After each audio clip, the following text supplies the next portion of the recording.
Hi, everybody. Well, Dark Ditties Presents recently posted that they wanted some people to review the newest episode in their series, The Witching Hour. And while I am in no way, shape, or form a professional TV or movie reviewer, I wanted to give my 2 cents because, well, I am a fangirl of the show. And full disclosure, I will try to keep the fangirling to a minimum. Keyword is try. But yeah, this is going to be my honest take on this newest episode. So I will try to keep this as spoiler free as possible too. In fact, I've been very good about keeping things spoiler free for a long time now, so I'm fairly confident I will be able to do this. So here we go. First of all, I can't really review this episode without going back to the offer because that's where everything all began for us. Um, Basically, the offer, if you don't already know, was supposed to be a single standalone movie, no other stories. But then Gary Smart and Neil Morris and Adam Evans collectively decided that they had more stories in them, and boy, are we glad they did, because this series is just incredible. I love where it is going. I love every single one of the episodes that they have put out. It's my life now. And that's not a complaint either. The Dittyverse basically has exploded now. It's so much bigger than we thought it was going to be, and that's a good thing. It's a really good thing, and I have absolutely fallen in love with all of the storylines, all of the characters, and it's just an incredible production, just everything. Full disclosure again, I did get to see the script some time ago, so I knew generally where everything was going to be going. There were tiny changes made than I had remembered, but nothing huge. Just probably just artistic license and making things even more spectacular than what was originally conceived. But I was really happy with the finished result. I mean, just everything came together. It was just one big, beautiful baby, like it always is. Um, Gary and Neil and Adam have this incredible talent for, well, they love horror movies. They will be the first person to tell you that. And anybody who's talked to them or listened to them on interviews or podcasts will agree. They love horror movies. They know their horror movies. And they have really taken in that rule that, in horror movies, some things should remain off screen and let the audience's imagination fill in, and some should be on screen. And they know that perfect balance. And this episode is no exception. There are some scenes where you know something is happening, but you're not actually seeing it. And there are some scenes when you're seeing it right in front of your face, and it was just perfectly balanced. And I just adore that. So many times nowadays, you see a movie and it's basically just torture porn, and that just doesn't work for me because I don't think it really helps the story much. But Gary and Neil and Adam are just pros at this, and this is no exception. The acting. Now, all of you know that I am a Simon Bamford fangirl, and I will get to Simon, but I'm going to talk about some other people first. First of all, collectively, the actors on this show are just consummate professionals. I believe every one of their characters. I mean, they just breathe life into these words on the page until they're just these beautiful creatures. And with the exception of one character who nobody is supposed to like, I have loved all of them. Um, and ironically, that character was played by Bruce Jones, and Bruce, well, just like in The Offer, he blew me away again this time.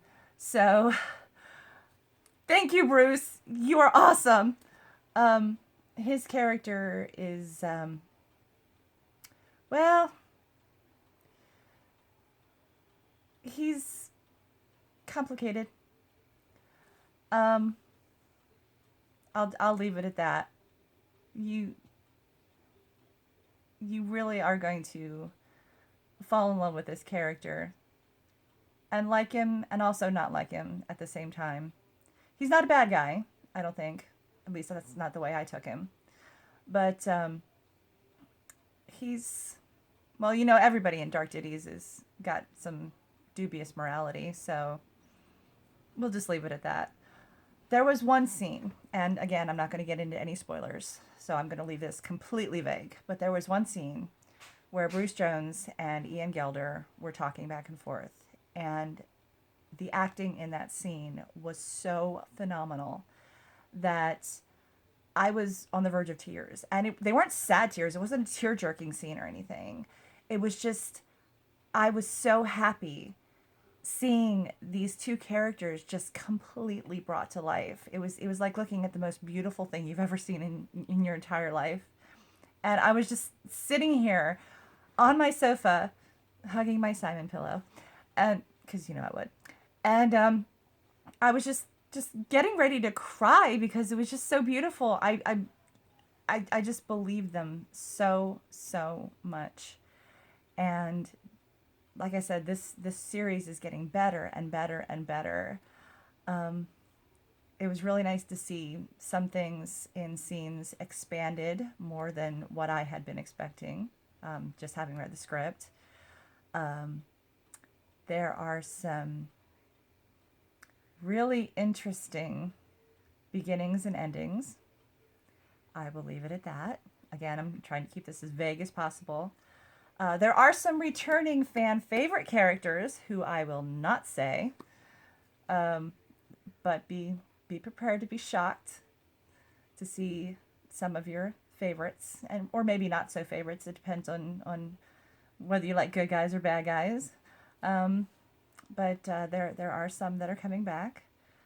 Now, of course, I have to get to Simon Bamford because, again, Simon Bamford fangirl. He is also complicated. Not Simon. Simon's fine. Leslie Topper, his character. I'm sorry. I should have said that first. Leslie's complicated. Again, I'm keeping this vague. It was funny because a while back I was at a convention with Simon, and just for fun we were running the lines for this episode. It was right before they were getting ready to film. And I had kind of a general idea of where he was going with this character, but he decided, apparently, to make a few changes to it, and boy, did he make some great changes to it. I always have a grin on my face whenever I'm watching something of Simon's, but by God, I had the hugest grin on my face I've ever had, like ever, because it was even better than I had imagined. We also have some new faces to the show. Ian Gelder, who I mentioned before. Of course, you would know him as Kevin Lannister from Game of Thrones. And Kevin Lannister was actually my favorite Lannister. I mean, I love Tyrion.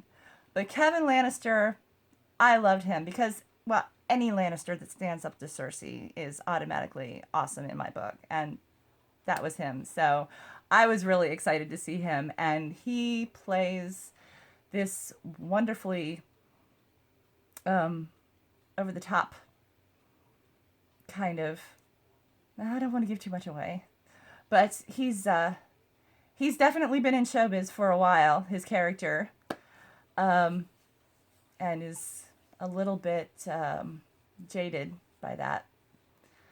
Another newbie.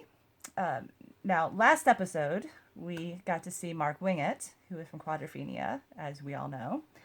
His daughter, Jamila, is in this episode playing Samantha. And Samantha is kind of a sweet girl, but she's unfortunately experienced some rather terrible things and met some rather terrible people. And it's interesting to see what happens with her character because, as we all know, in Dark Ditties universe, nobody ever gets a happy ending. But I suppose it depends, again, on where you stand on the characters as to whether it's a happy ending or a bad ending. So, looking forward to seeing more of her in episodes to come, in one shape or form or another. all in all, the acting, the writing, the direction, the lighting, the sound, the special effects, the music, Reevesby, everything, everything just comes together in this one big beautiful baby. And you know, the other episodes are kind of episode length. They're like 45-50 minutes, somewhere around there. This one is about feature length. It's almost an hour and a half long. So this is definitely, if you like horror movies and you have a date night coming up, date night, Amazon Prime and chill. Now, I'm going to gush here. Well, y'all know I always gush about Simon. I also gush about Gary. And, well, Gary Smart makes a brief appearance in this episode. And all I'm going to say is, I'm going to steal his shirt. So, anyway, so Dad, which is the next episode to be filmed, is going to be filming in about 9 days. They've already gotten some scenes already taken care of. They did that last week, and we've already seen some production stills from that, and I'm really excited. The last episode was going to be called Band on the Run, but apparently it's now Welcome to Upton. So, kind of excited to see what happens with that. Because I'll be there. Anyway, so this was my 2 cents. Definitely watch Dark Ditties Presents. Definitely watch The Witching Hour. It is insanely good. So, this is Diddy Head Prime, the Fangirl, signing off.